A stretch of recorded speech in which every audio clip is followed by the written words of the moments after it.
Bonjour à tous, très heureux de vous retrouver ici en direct sur le plateau télé du Figaro Immo pour cette déjà 8e émission des Clés de l'Immo, vous qui avez un projet immobilier, d'acheter, de louer, de vendre, de faire construire, d'investir dans l'immobilier. Vous vous posez beaucoup de questions, c'est tout à fait normal. Il faut être exigeant, il faut éviter les pièges et c'est notre credo. Vous répondre ici en direct avec les meilleurs experts. Chaque vendredi de 13h à 13h30. Vous avez été très nombreux. D'ailleurs, on a battu des records de questions. Merci à tous d'être présents. Et aujourd'hui, après, on a évoqué le financement, on a évoqué la copropriété. Aujourd'hui, on va revenir aux fondamentaux à la fois de l'acte d'acheter, de l'acte de vendre, avec une experte en plateau qu'on est très heureux de recevoir. C'est Maître Élodie Frémont. Bonjour. Merci, bonjour. Alors, vous êtes notaire, oui. Chambre des notaires de Paris, qui est partenaire. Absolument. Où exercez-vous en particulier alors? Boulevard Raspail, dans le 6e arrondissement de Paris. D'accord. Alors, vous allez être très pratique, très précise, mais ça vous l'est, Élodie, pas de problème. Vous posez évidemment vos questions. On en a recueilli donc énormément depuis le début de la semaine et vous n'hésitez pas, si vous souhaitez en poser davantage en direct ou même réagir, nous interpeller, vous n'hésitez pas. Alors, on va commencer par la première question de Bruno. En quoi une transaction en direct, sans passer par un agent immobilier, peut poser problème en cas de vice caché dont le vendeur non expert n'a pas connaissance? Toute la difficulté, c'est la preuve. C'est la preuve du vice. Parce que la difficulté, évidemment, c'est que à partir du moment où ce vice n'est pas révélé, vous allez le découvrir, pas pendant la visite, mais postérieurement à l'acte de vente. Et il va donc falloir, alors, prouver le vice, ça, c'est pas très compliqué, mais surtout prouver l'intention frauduleuse de votre vendeur qui vous l'a volontairement caché. L'avantage de passer par un intermédiaire professionnel, c'est que c'est à lui, évidemment, d'initier un genre de batterie de contrôle qui est censé vous préserver de ce type de risque. Alors après, évidemment, nul n'est censé deviner toutes les péripéties possibles, mais typiquement, il y a des mérules derrière un mur. Alors voilà, ce qu'on peut dire, Élodie, juste vice caché. Qu'est-ce qu'on entend par vice caché déjà? Absolument. Un vice caché, c'est un vice qui ne peut pas être révélé lors d'une construction, donc qui ne relève pas de la responsabilité d'un professionnel de l'immobilier, mais d'un particulier qui a tout fait pour vous cacher quelque chose. J'ai des mérules, des termites à un endroit très précis et j'ai collé une plaque de placo, 2 plaques de placo, du carrelage par-dessus. J'ai tout fait pour que vous ne voyiez pas. Alors vous avez été impressionné par ce mur que vous trouvez magistralement très joli. Oui. Et puis le jour où vous toquez dedans parce que vous avez envie de refaire la salle de bain, tout s'effondre et vous découvrez qu'il y avait des termites ou des mérules derrière. Ça, c'est un vice caché. D'accord. Encore faut-il prouver que il y a bien quelqu'un, et que ce quelqu'un, c'était votre vendeur, a tout fait pour vous le cacher, autrement dit, il a superposé des couches. Oui, c'est ça, parce que indirectement, le vendeur peut être de bonne foi, bien mais sûr, pas au courant. Oui. Donc, dans ce cas-là, jusqu'où on peut se retourner? Parce que ça peut aller assez loin quand même. Alors, déjà, le délai d'action, c'est 2 ans en matière de vice caché, donc c'est pas éternel, il faut réagir assez rapidement. Par précaution, moi, ce que je conseille à mes clients, c'est tout de suite de demander une expertise judiciaire, c'est-à-dire d'aller sonder les murs, d'aller faire vérifier, déjà de prouver qu'eux ne sont pas à l'initiative de ces travaux de récupération. Et évidemment, l'idéal, mais alors tout le monde n'en a pas forcément les moyens, c'est de réaliser des travaux très très vite pour que, évidemment, on puisse se rendre compte très très vite des vices cachés. Et c'est très souvent à l'occasion de travaux que se révèle le vice. Donc, et puis vraiment, prenez votre temps, visitez sans vous presser. Si vous pouvez aller avec un ami architecte ou quelqu'un qui se connaît dans le bâtiment, c'est l'idéal. C'est vraiment, il faut faire très attention à ça parce qu'alors après, c'est un peu compliqué. Alors, question suivante, une question de Marie-Claire. L'agence immobilière peut-elle faire signer le compromis à la place du notaire si celui-ci a vérifié le contenu du compromis et comment vérifier le prix du marché? Alors là, il y a un peu 2 questions. Enfin, bon, alors déjà la première. Alors, on va dire qu'il y a même 3 questions. Est-ce que l'agence immobilière a compétence pour rédiger un compromis de vente? Alors, à contrario, les notaires, vous n'avez pas le choix, vous êtes obligé de passer par nous. Nous devons recevoir les actes qui sont publiés aux hypothèques, enfin au service de publicité foncière. Une promesse de vente n'est pas nécessairement publiée. Donc, n'importe qui, un agent immobilier, mais vous, si vous avez envie. Donc pas forcément un agent immobilier, n'importe qui, absolument, d'accord. tout particulier pourrait rédiger lui-même sa promesse de vente. La difficulté, évidemment, c'est l'expertise professionnelle. Ça, tout le monde le devine. Aujourd'hui, une vente de lot de copropriété nécessite une batterie de documents qui, très souvent, inonde le particulier qui n'arrive pas à s'y retrouver. Donc, il est vrai que de recourir à un professionnel est toujours plus pratique. Le faire via une agence immobilière, aucun souci. Très souvent, les agences même sollicitent la contribution du notaire acquéreur-vendeur pour vérifier qu'il n'y ait pas une omission, qu'il n'y ait pas une difficulté juridique, etc. Donc, moi, je vous avoue que pour moi, ça m'est extrêmement confortable parce qu'on voit en amont les difficultés et dans 99% des cas, ça se fait en très bonne entente. L'agent va corriger, va demander des modèles de clauses et on va essayer de s'adapter. Donc, j'allais dire, c'est pas une difficulté légendaire. L'avantage aussi, c'est que l'agent immobilier, il est allé sur place, contrairement au notaire, à qui vous ne pourrez pas reprocher de ne pas avoir vu, par exemple, comme on a parlé de vice caché, qu'un mur porteur a été percé. Ça, malheureusement, nous, on n'a que le visuel au vu des documents et point à la ligne. Donc, pour la première question, est-ce que l'agence a compétence pour rédiger? Oui. Est-ce qu'on se peut faire aider par son notaire? Mais il est vivement recommandé. Oui, d'accord. Je ne vois pas un de mes confrères refuser de le faire. Comment vérifier que le prix soit le prix marché?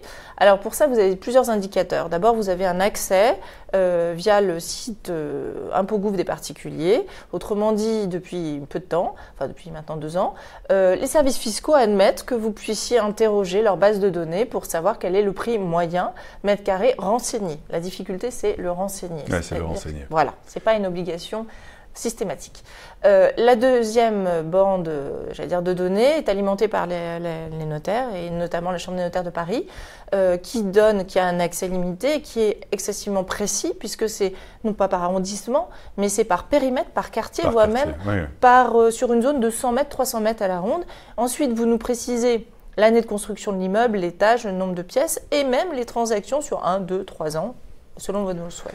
Oui, on peut le dire, sur les prix du marché. Alors effectivement, il y a les actes authentiques de vente des notaires. On sait que typiquement la Chambre des notaires de Paris, en tout cas les prix parisiens tiennent compte des actes authentiques de vente. Absolument. On sait qu'on est à 9 300 € du mètre carré à Paris actuellement. On sait grâce aux avant-contrats qu'on passera à 9 500 € par mètre carré à la rentrée, en tout cas en novembre prochain. Donc ça, c'est les avant-contrats. Maintenant, est-ce qu'il y a ces avant-contrats partout en région? Pas toujours. Non. Alors, ce que reprochent aussi beaucoup d'agents immobiliers en disant oui, mais alors les notaires, il y a du retard, alors que nous, c'est le pouls du marché. Bon, c'est différent quand on passe par les réseaux, les agences immobilières, c'est le pouls à un instant T, mais sur des estimations. On n'est pas sur des actes authentiques de vente. Donc, il n'y a pas vraiment l'idéal, mais maintenant, les notaires, en tout cas, ont un site dédié où on peut avoir, et je crois qu'il y a même des accès payants. Absolument. On peut aller plus loin pour voir quartier par quartier, rue par rue, effectivement, et donc se renseigner sur cette évolution importante des prix de l'immobilier. Alors, question de David. David, quelles sont les conditions pour acheter en location-accession? C'est court, c'est précis. Alors, David. Alors, les conditions d'un contrat de location-accession sont les mêmes conditions que pour une vente classique, parce que le but ultime, c'est l'accession, donc la vente. Donc, ça veut dire, les conditions, classiquement, c'est évidemment de constituer tout un dossier avec la batterie de diagnostic. Quand vous achetez en copropriété, il faut tout ce qui est assemblée générale de copropriété, règlement de copropriété, afin que le notaire puisse évidemment tout valider. Et quand ce sont des maisons, il y a moins de renseignements. Pourquoi il y a moins de renseignements? Parce qu'il y a moins d'obligations légales à produire certains diagnostics. Et là, je reviens à ce que vous disiez tout à l'heure en matière de vice caché. Quand vous achetez une maison, je vous en supplie, allez-y avec un professionnel, un entrepreneur, un architecte, pour vérifier à minima la toiture, l'isolation et le sacro-sainte chaudière pour savoir si elle fonctionne bien, parce que tout ça, on ne l'aura pas dans la batterie diagnostique. Voilà, donc la constitution du dossier et les conditions sont exactement les mêmes qu'une vente. La particularité de la location-accession, c'est qu'il y a une période transitoire qui s'appelle une période de jouissance juridiquement, pendant laquelle vous, vendeurs, vous reconnaissez que vous avez un locataire, vous le laissez en place, vous lui jurez, crachez par terre. C'est ça, c'est le vendeur en fait s'engage à réserver au locataire la maison ou l'appartement. Exactement. Il s'engage à réserver. Ouais. Voilà, donc vous jurez que vous n'allez pas le mettre dehors et qu'à cette issue, vous lui vendrez moyennant un prix. Donc ça veut dire que tout est prévu dans le contrat initial de location-accession. La période de jouissance, combien de temps vous restez locataire, mais surtout le prix à l'issue. et les modalités de financement. Et le prix de départ, quel pourcentage sur les sommes doit-on laisser dans ce cas-là? 5%. 5%. Comme une acquisition classique, ça ne change rien. D'accord. Et j'ajoute alors, puisqu'on sort du salon Rent, immobilier et nouvelles technologies à la Grande Halle de la Villette où nous étions présents, qui a notamment, et c'est un peu philosophique, c'est une jeune start-up qui s'appelle Casiaki, qui lance la location-accession avec option d'achat. En fait, c'est aussi de dire que la nouvelle génération qui baigne dans les réseaux sociaux, qui baigne dans ces nouvelles technologies, a un rapport en tout cas avec l'immobilier, le fait d'être propriétaire qui est complètement différent. C'est peut-être qu'on peut essayer, on peut louer, après on devient propriétaire, donc c'est la location avec option d'achat. Pour l'immobilier, c'est la société Casiaki qui lance ça et qui, à mon avis, fera des émules. Alors, Frédéric, merci Frédéric, lors de la signature d'une promesse de vente, quel est le délai minimum entre la réception de la promesse d'acte de vente par le futur acheteur et la signature de ce même acte? Donc, le délai, alors il n'y a pas de délai légaux d'abord, il faut tout d'abord le dire. Ce qui conditionne le délai entre la promesse de vente et la vente, très classiquement, ça n'est plus le délai de constitution du dossier, je ne vais peut-être pas me faire que des amis, c'est très souvent les délais bancaires. Et j'allais dire, pas forcément la banque, mais les assureurs dans le cadre du crédit que vous allez solliciter. Donc c'est ça qui est long, oui. Qui prend beaucoup de temps. Oui. Ouais. Alors, à l'inverse du passé, ce passé il n'est pas très vieux, il date d'il y a 4 ans, parlons de la loi Allure, je vais faire des émules.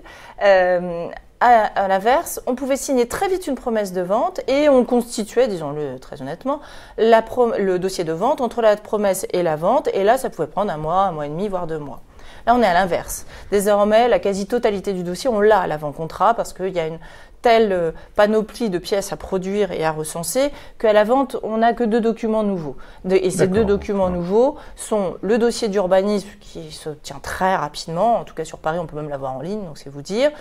Éventuellement, la mairie qui a un droit de préemption, dans ce cas-là, elle a 2 mois pour répondre. Mais ça s'est arrangé parce qu'au moment donné, justement, quand il y a eu la loi Allure, beaucoup de notaires disaient on n'en peut plus, il faut avoir tellement de dossiers et tout ça que ça retarde. Donc on ne parlait pas tellement des banquiers, on parlait aussi des notaires. Le fait de ça s'arrange, ça c'est mieux. Alors non. Bon, disons-le franchement, non. On était auparavant peut-être à 12 pièces et aujourd'hui, pour signer une promesse de vente, on est entre 30 et 40 pièces. Donc, 30 et 40 pièces. C'est énorme. Ouais. Donc, c'est autant de temps à collecter. Donc, c'est entre... Alors, moi, j'aurais tendance à dire, c'est plus le délai entre promesse de vente et vente qu'il faut comptabiliser. C'est le délai entre le moment où vous avez déposé votre dossier, vous avez signé votre promesse de vente, et là, vous comptez quelquefois 1 mois et demi, voire 2 mois.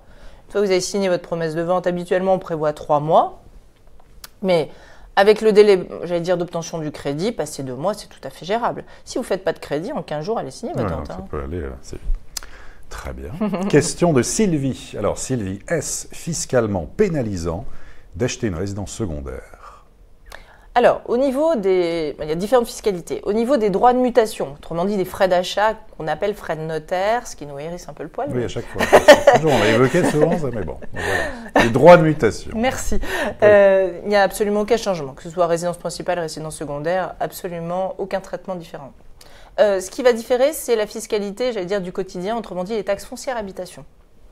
Vous payez moins cher lorsque c'est votre résidence principale en taxes foncières notamment, et taxes habitation aussi, mais surtout taxes foncières, que lorsqu'il s'agit d'une résidence secondaire, vous avez une taxation supplémentaire. Et si par malheur, cette résidence secondaire, cet investissement locatif n'a pas été occupé pendant plusieurs années, disons-le, vous pouvez aussi avoir une taxe sur les logements vacants. Oui, effectivement. Et aussi le site des impôts, peut-être impôts.gouv.fr, pour calculer ou pour voir justement ce qu'il peut y avoir fiscalement. D'accord. Alors, question de Louis-Marie. Alors, Louis-Marie nous dit « Une partie du bien que je souhaite acquérir se situe en partie inondable. De quel pourcentage puis-je faire baisser le prix ?» Alors, les secteurs inondables, moi, ce que je recommande, alors sur Paris, excusez-moi, mais étant notaire parisien, on arrive bien à cibler quand même les endroits. Lorsque on est dans un secteur inondable, moi, ce que je recommande, c'est d'aller à la mairie pour avoir le plan de situation d'inondation. Et là, honnêtement, tous les services urbanisme auxquels vous avez libre accès vous donnent les dangers, les risques d'immersion. Disons-le, nous, la cartographie parisienne, elle date de 1910, donc voilà, on n'est pas très inquiet. Mais il y a des secteurs, je pense notamment sur le littoral, qui sont... Même sans aller très loin de Paris, ici les Moulineaux. Voilà, absolument. L'île Saint-Germain. Oui.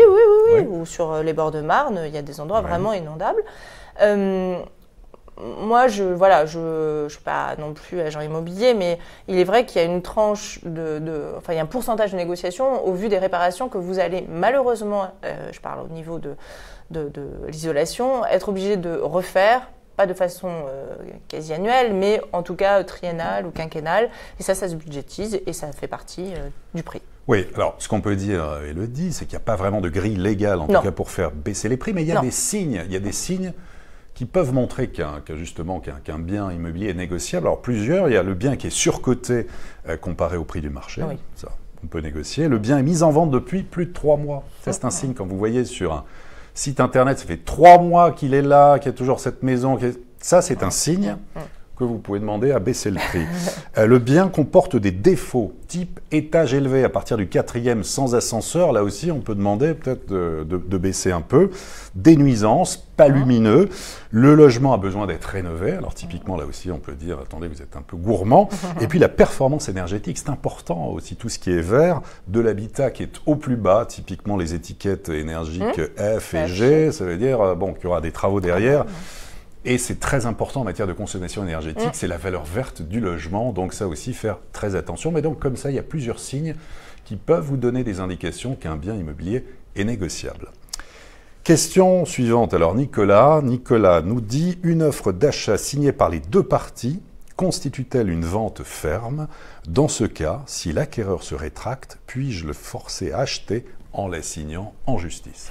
Très loin, Nicolas. Donc Nicolas est vendeur. Alors, premièrement, lorsque une offre formulée par l'acquéreur est acceptée par le vendeur, juridiquement, si vous lisez le Code civil, elle vaut vente. La loi Allure impose qu'à partir de sa réception, vous la notifiez par lettre recommandée avec accusé-réception ou toute autre forme de notification à votre acquéreur qui aura 10 jours pour éventuellement se rétracter à partir de quand? À compter de sa première présentation. Première présentation. Voilà. Oui. D'accord. Donc si Nicolas n'a pas procédé à cette formalité, autant vous dire que l'acquéreur va vite se rétracter et qu'il lui devra rien du tout. S'il y a procédé, que les 10 jours sont passés et que ce monsieur ne s'est pas présenté, soyons très pratiques. Il y a la théorie et il y a la pratique. La théorie, je viens de vous le dire, ça vaut acte de vente. La pratique, le juge va considérer, en droit français, les obligations de faire, et c'est une obligation de faire, l'obligation d'acheter, ne sont jamais forcées. C'est-à-dire que je ne peux pas forcer mon acquéreur à acheter. La seule chose que je puisse obtenir, c'est un dédommagement. Ce qu'on appelle notre punition, une indemnité d'immobilisation dans les avant-contrats, promesses de vente. Donc le juge, la seule chose qu'il pourrait faire, parce que ça finira devant le tribunal, c'est de dire quel est le préjudice, et au vu du préjudice subi, indemniser le vendeur. Autrement dit, excusez-moi mon franc-parler, mais si votre acquéreur a baladé Nicolas pendant 1 an, il y a fort à parier que le juge dise indemnisez-le pour la période d'immobilisation de ce bien. Si par contre ça a duré 15 jours, je pense que ça va lui coûter plus cher en frais de procédure qu'en gain. Oui, d'accord. Mais donc oui, c'est possible si vraiment il se fait balader comme ça pendant un mois, d'accord. Une indemnisation, oui.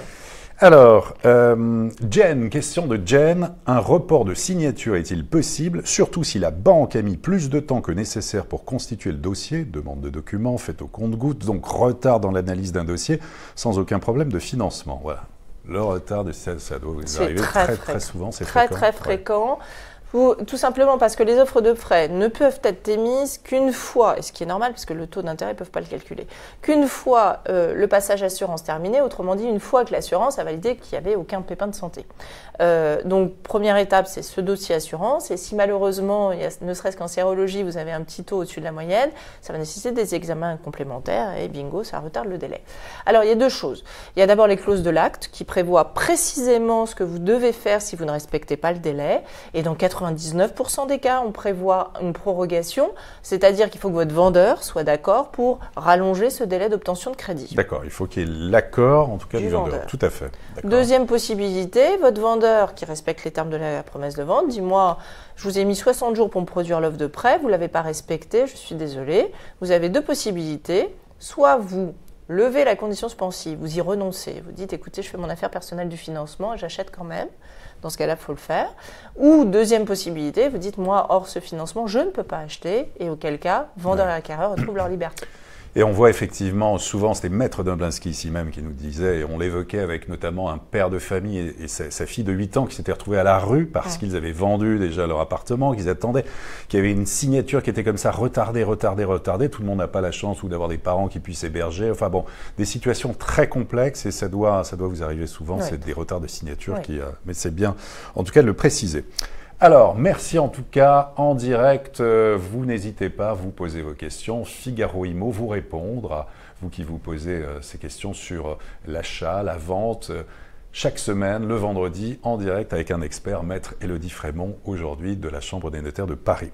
Alors, question d'Henri, lors de la vente d'un bien immobilier, les travaux payés à la copropriété peuvent-ils être déduits de la plus-value ? Alors, en effet, il y a certains travaux qui peuvent être déduits. Ah. Oui, absolument. La difficulté, c'est que soit cet appartement était votre résidence principale, auquel cas vous ne les avez pas déduits pour un autre motif, et vous pouvez les déduire de la plus-value dès lors que ce sont des travaux de grande importance. Si on refait la peinture parce qu'il y a un dégât des eaux, ce ne sera pas déductible. Si en revanche vous louiez cet appartement et vous avez déjà déduit de vos revenus fonciers ces travaux-là, vous ne pouvez pas à nouveau les déduire au titre de la plus-value réalisée. Bon, et de façon pas systématique, mais très souvent, les notaires que nous sommes, nous faisons un comparatif parce que vous avez la possibilité, passer 5 ans de détention d'un appartement, enfin d'un bien immobilier, de déduire forfaitairement au titre des travaux 15%. 15%, donc c'est très important, voilà. D'accord, oui. Ou ce qu'on appelle le frais réel, déduire exactement le montant des travaux déductibles. Et dans la majorité des cas, j'ai tendance à vous dire que le forfait de 15% est beaucoup plus avantageux que le forfait réel. Donc l'un dans l'autre, j'allais dire, si jamais vous avez loué l'appartement, vous ne vous souvenez plus si vous l'avez déduit de vos revenus fonciers, prenez pas le risque et prenez plutôt le forfait de 15%. Et puis avant d'acheter, on le rappelle, épluchez les comptes de copropriété, oui. regardez, parce que pour ne pas avoir de mauvaises surprises, la toiture, enfin bon, différentes choses, il y a pas mal d'histoires dans le domaine, vous devez en avoir quelques-unes, donc voilà. Très bien, on passe à Antoine. Alors Antoine, merci Antoine de poser la question. On connaît les sites et applications de renom, mais où dénicher les offres immobilières en dessous du marché ? Écoutez, vous qui me donnez l'adresse. Oui. Alors, contrairement aux idées reçues, les sites que je ne nommerai pas, mais de vente entre particuliers, on a tendance à croire que c'est en dessous du marché, pas forcément, parce que le vendeur se fait souvent une idée peut-être un peu fausse. Très souvent. C'est normal aussi quand on vend. On a toujours l'impression, puis il y a le rapport d'amour. Voilà, exactement. Qu'il vend la prunelle de sa vie, de ses yeux en tout cas. Et donc du coup, on est majoritairement sur les offres qui sont annoncées au-dessus du prix marché. Moi, très franchement, je vous jure, je n'ai pas de partenariat, mais l'intermédiaire professionnel a vraiment une valeur ajoutée pour l'acquéreur. Parce qu'il va négocier le prix pour vous. Il va vous éviter des discussions interminables et quelquefois qui iront jusqu'à la fracture d'une transaction parce que votre vendeur ne se fera pas à l'idée, alors qu'il n'y a qu'un professionnel qui puisse lui expliquer que. Et ensuite, j'allais dire évidemment, les meilleures affaires à faire, ce sont celles où il y a des travaux à réaliser parce que le vendeur en général est pressé de vendre, qu'il n'a pas les moyens de faire les travaux et que l'attrait est quand même moins sympathique lorsque vous avez un appartement flambant neuf à acheter plutôt que celui où il faut se projeter. Oui, et puis on peut rajouter, n'oubliez pas, les ventes aux enchères immobilières, notamment des notaires, puisqu'au départ, pour rendre ces ventes aux enchères attractives, les biens présentés sont souvent 20 à 30% en dessous du prix du marché. Oui. Alors évidemment, le principe des ventes aux enchères, c'est que ça peut monter très très haut, mais quand même, il n'y a pas que des marchands de biens, que des professionnels qui sont présents, et notamment la Chambre des notaires de Paris organise chaque mardi au Châtelet, avenue Victoria, justement, présente une quinzaine de biens comme ça, à la fois maisons, appartements, locaux commerciaux, bureaux, caves, parking, en fait, il y a beaucoup de choses qui sont présentées, où on peut typiquement réaliser de bonnes affaires. Il y a aussi sur Internet, il y a différentes choses. Donc, côté vente aux enchères, en tout cas en dessous des prix du marché, au départ, est à prospecter. Après le reste, vous avez les portails, Figaro Immo pour ne pas le citer, par exemple, vous pouvez voir. Enfin voilà. Question suivante. Alors, question d'Alexandra. Est-il possible de transformer un local commercial en locatif pour particuliers? Quelles conséquences et vice-versa? Alors, c'est une question qui, techniquement, je vous assure, a beaucoup d'attrait. C'est compliqué. Et compliqué. On a plusieurs angles, entre guillemets, d'attaque. D'abord, d'un point de vue, lorsque vous transformez, on va pas commencer comme ça, un local commercial en habitation, quelle que soit l'activité après. Destinée à la location. Destinée à la location, absolument. Vous avez des démarches à faire auprès de la copropriété, auprès de l'urbanisme et auprès de l'administration fiscale. Auprès de la copropriété, parce que dans le règlement de copropriété, il était indiqué local commercial, on ne vous a jamais dit que c'était fait pour habiter. Ce qui veut dire que les charges de copropriété, les tantièmes de copropriété attachés à ce lot ne sont pas ceux que l'on voit usuellement pour une habitation, notamment pour la consommation d'eau. Très souvent, la consommation d'eau est comprise dans les charges. Il est bien évident que quand vous avez un bureau, vous allez consommer moins d'eau que lorsque vous avez un appartement de 5 pièces avec 3 salles de bain. Donc voilà, la première interrogation et donc la première démarche est de proposer en Assemblée générale des copropriétaires le changement de destination de ce lot, qui était initialement à usage purement d'activité ou de bureau et qui devient de l'habitation, et éventuellement un changement des tantièmes. Ça, c'est la première démarche. La deuxième démarche, direction l'urbanisme. Et là, tout va dépendre de la location que vous envisagez. Location vide, location meublée, location, disons-le, meublée saisonnière. Vous penserez un site. Entre autres, on va le citer, Airbnb, mais aussi Abritel, exactement. Holidays, voilà. Donc, si vous envisagez l'option 3, location meublée saisonnière, donc le Airbnb, il faut que ce soit commercial au niveau urbanistique. Mais il faut demander une autorisation spéciale afin que ce soit dédié à l'habitation. Si par contre c'est du vide ou du meublé, vous n'avez pas besoin d'aller jusque-là. La troisième chose que vous ayez en compte, c'est que, c'est pas du tout théorique, c'est purement pratique, c'est qu'il y a des quartiers, je dis bien des quartiers, où les copropriétés sont extrêmement contre le Airbnb. Bien sûr, oui.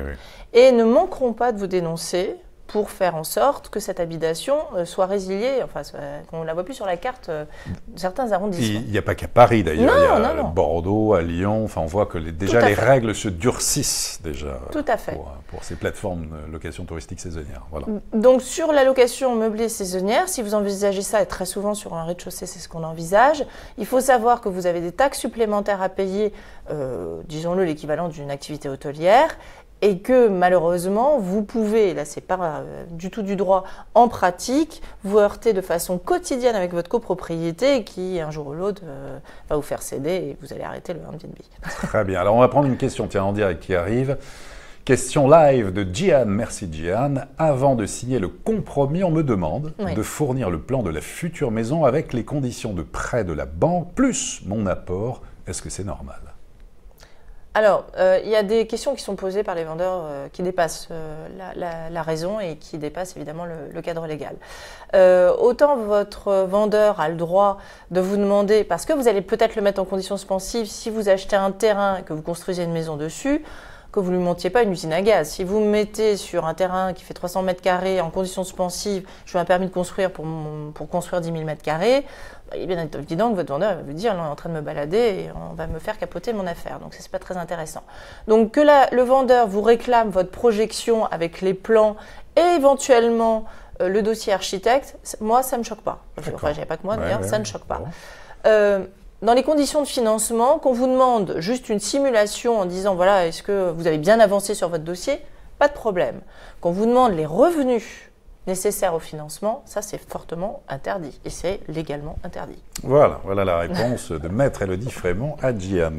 Alors question de Débia. Je suis sur le point de signer une promesse de vente d'un bien immobilier en SCI, Société Civile Immobilière, mais la SCI est en cours de création. Puis-je signer en mon nom propre et après l'inscrire sur la SCI ? C'est même fortement recommandé. Bon. Lorsque vous allez signer la promesse de vente, première petite précaution, même si votre SCI elle a déjà été constituée, les vendeurs vont me détester. Il faut être transparent, on vous promet, il faut être transparent. Si vous achetez en nom propre, vous allez bénéficier de la protection SRU. Vous aurez le droit à 10 jours de rétractation. Vous aurez le droit d'éplucher tous les documents pendant 10 jours, avoir le conseil de votre notaire, éventuellement dire non, j'ai fait une bêtise, il faut que j'arrête là. Si vous achetez via une SCI, ce délai ne s'applique pas. Donc vous ne pouvez plus faire marche arrière, c'est fini. L'intérêt également de signer une promesse de vente en nom propre, c'est évidemment que si on n'a pas eu le temps de monter sa SCI, et très souvent on le fait après, qu'on ne bloque pas et que le vendeur ne se lasse pas, ne s'impatiente pas que la promesse ne soit pas signée à cause de nous. Il faut savoir qu'une SCI classique, je ne parle pas de holding, classique se constitue en 3 semaines, 1 mois maximum, sachant qu'entre une promesse de vente et une vente, habituellement on met 3 mois de délai de réalisation, vous avez largement le temps de constituer votre SCI. Allez, question de Marie. Marie qui va vous faire des maths. Quel sera le montant de l'impôt sur la plus-value sur un achat réalisé en 2012 à 360 000 €, vendu 450 000 € en résidence secondaire? Alors, déjà, allez sur le site Paris, ça c'est vrai, hein, paris.notaire.fr, où vous avez un petit moteur de recherche pour le calcul des plus-values et qui est parfait. Et je ne vais pas vous dire, il est tellement parfait que les notaires, nous l'utilisons, donc c'est une bonne référence.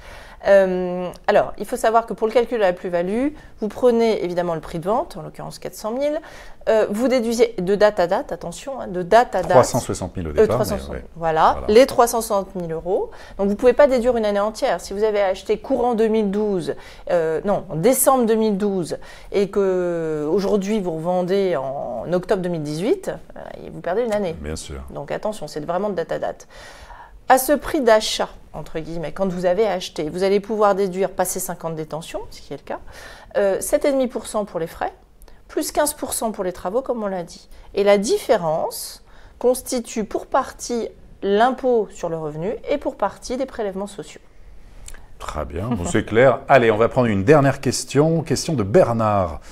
Alors Bernard, qu'est-ce qu'un vice caché? Peut-on faire annuler une vente si on découvre après la signature un vice caché? On revient un petit peu à ce que l'on disait tout à l'heure, mais voilà, jusqu'où on peut aller? Oui, alors on pourrait faire annuler une vente, mais je ne vous cache pas que c'est plutôt rare, pas sur le terrain du vice caché, mais sur le terrain du dol. C'est-à-dire que le vice caché ne se résout pas par l'annulation de la vente, il se résout en dommages et intérêts.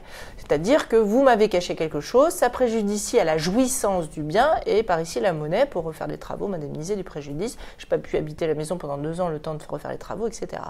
En revanche, si vous réussissez à prouver que ce vice vous a tellement préjudicié qu'on vous a presque forcé à signer sans que vous ne le connaissiez, donc ça s'appelle de la réticence dolosive ou du dol. Il faut vraiment le prouver. Oui. Là, il faut prouver l'intention frauduleuse du vendeur, etc., et qu'il a fait des manœuvres frauduleuses. Là, dans ce cas-là, on se situe sur le terrain de la capacité à contracter. Et le jour où j'ai contracté, je ne savais pas tout ça. Si je l'avais su, je ne l'aurais pas fait. Et là, la sanction, c'est la nullité. Donc, on annule la vente, on restitue le prix à l'acquéreur et chacun retrouve sa liberté. Eh bien, vous allez retrouver votre liberté, maître Élodie Frémont, très clair, formidable. Merci. Cette demi-heure s'est passée à merveille. Ça fait un plaisir. Hein, c'est un plaisir de la Chambre des notaires de Paris, notre partenaire. On est très heureux de vous avoir ici comme invité. J'espère que vous reviendrez. Je pense que vous reviendrez. Merci à vous tous, hein, les internautes qui ont été très nombreux. On a battu des records, en tout cas, de questions sur tout ce qui est relatif à l'achat, à la vente, ce qui est juridique, on l'a vu, mais voilà, ça peut être expliqué simplement comme l'a fait maître Élodie Frémont. La semaine prochaine, rendez-vous ici même dans le studio de Figaro Immo. On parlera budget, on parlera financement avec l'une des grandes spécialistes des crédits immobiliers et de l'emprunt. Je ne vous en dis pas plus, vous le saurez à partir de lundi. Très bonne journée et à bientôt pour une prochaine édition des Clés de l'Immo.